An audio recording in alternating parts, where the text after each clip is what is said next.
Jesús entrenelas de Cristo.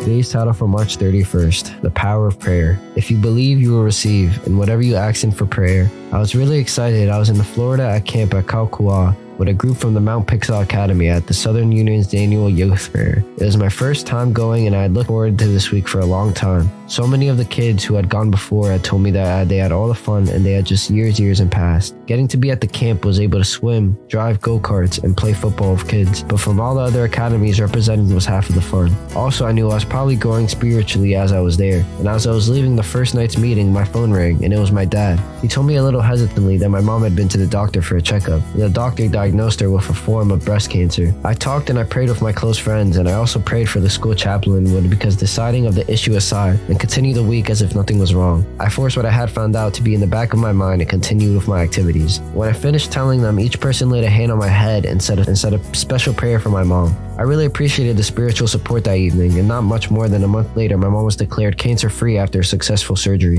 The doctor who performed the surgery had said I had been the best work as a surgeon. My mom didn't even have to receive the radiation treatment. I knew that it couldn't have gone so perfectly if it had not been for the prayers of my group and the prayers of my friends and family. I also do not realize that every praying family has the same outcome. God is so good, and always remember to give all your problems to a big and small to God. Thanks for listening.